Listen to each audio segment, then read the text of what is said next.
want someone to believe a lie, all you have to do is tell it to them over and over and over.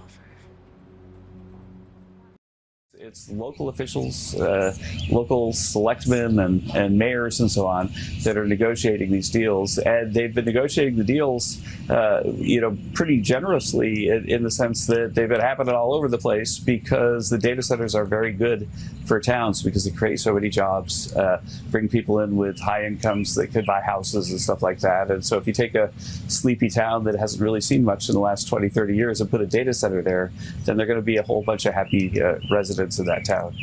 Yeah. But Kevin has it. Data centers can bring drawbacks to a state, how they're powered, and how much tax revenue they generate. Potential downsides: high electricity use.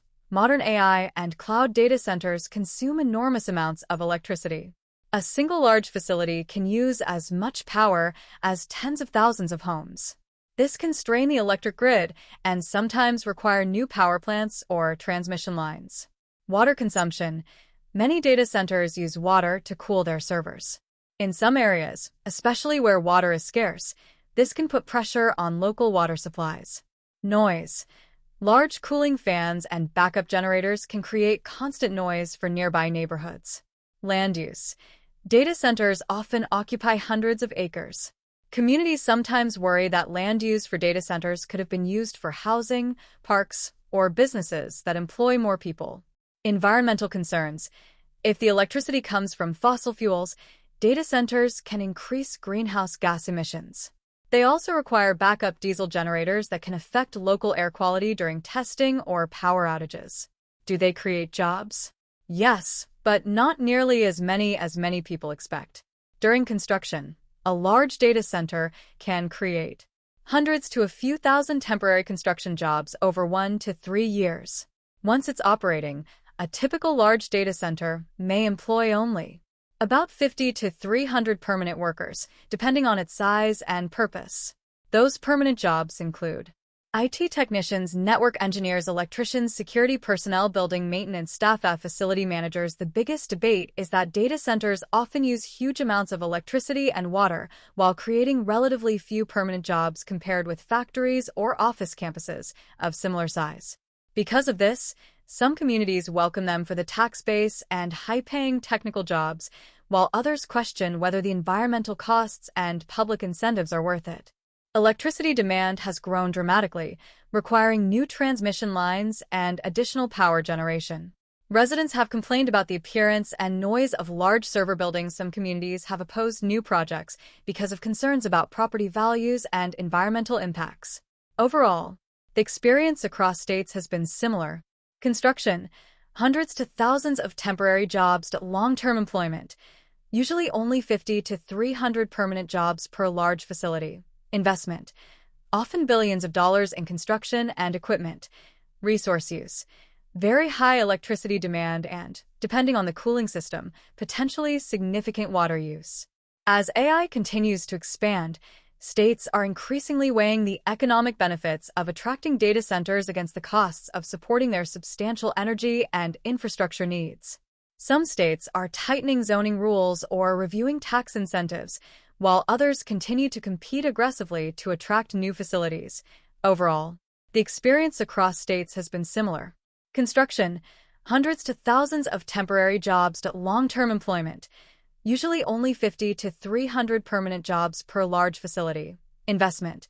Often billions of dollars in construction and equipment. Resource use.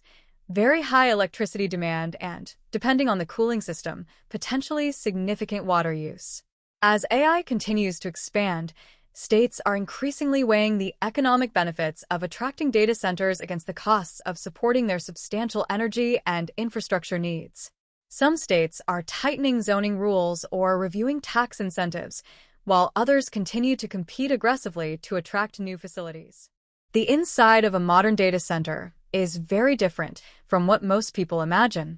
It's usually a large, windowless building filled with rows and rows of computer servers. Here's what you'd typically see. Server racks, tall metal cabinets, usually 6 to 8 feet, 1.8 to 2.4 meters high, packed with hundreds of servers.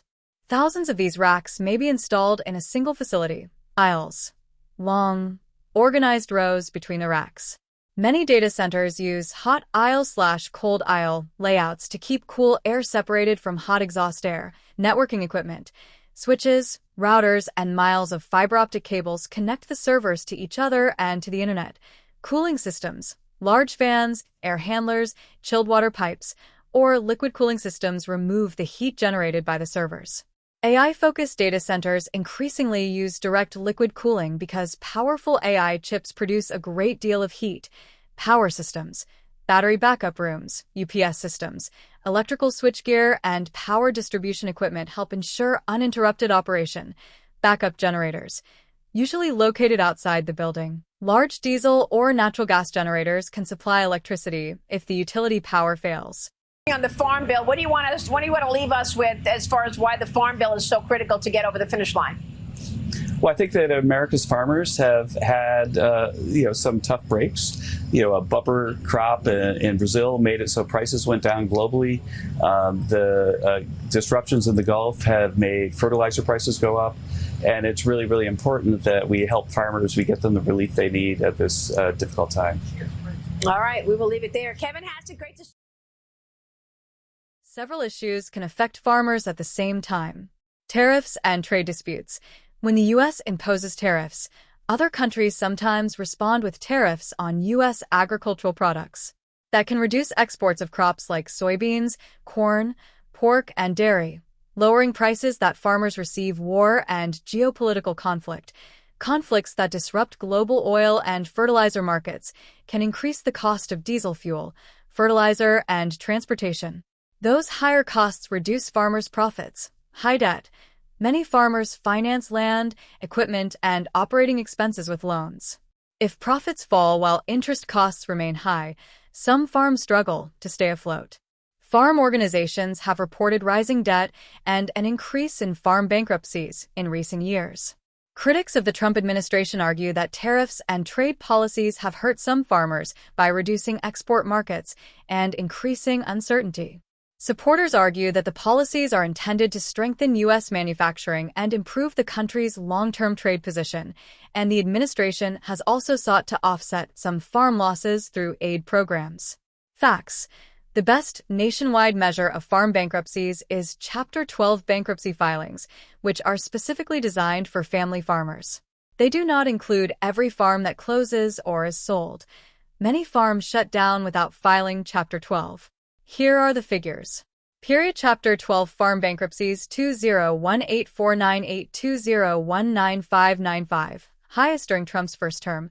202055-220-25315.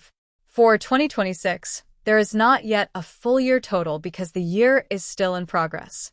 However, U.S. courts data show that Chapter 12 filings continued to increase during the first part of 2026 compared with the same period in 2025, suggesting another difficult year for many farm families. A few important points. The 315 filings in 2025 represented a 46% increase over 2024. During Trump's first term, the peak was 595 Chapter 12 bankruptcies in 2019, when many farmers were dealing with the U.S.-China trade war, retaliatory tariffs, and low commodity prices. Researchers generally attribute farm financial stress to a combination of factors: tariffs and lost export markets, low crop prices, rising fertilizer and fuel costs, higher interest rates, weather, and debt. There isn't a way to determine exactly how many bankruptcies were caused by tariffs alone. Obama, first Trump, Biden, and current Trump administrations. ICE enforcement had a big effect on farms, closing down it is a big factor among many, and there is not a national. What researchers have found is that immigration enforcement did create labor shortages, which can put pressure on certain types of farms, especially farms that rely heavily on seasonal and hand harvest labor. The main effects can be: workers leave or stop showing up. When immigration enforcement increases, some farm workers avoid jobs or leave an area out of fear of detention or deportation. Research has found that increased enforcement can reduce farm labor supply and affect farm profitability. Crops can go unharvested. Farms that depend on picking crews for fruits, vegetables, and other labor-intensive crops can lose revenue if they cannot find enough workers. Some agricultural groups have warned that raids and fear among workers can disrupt harvesting. Higher costs, farmers may have to raise wages, use more expensive labor programs, or invest in machinery where possible. Studies of enforcement programs have found increases in farm labor costs and changes in production decisions.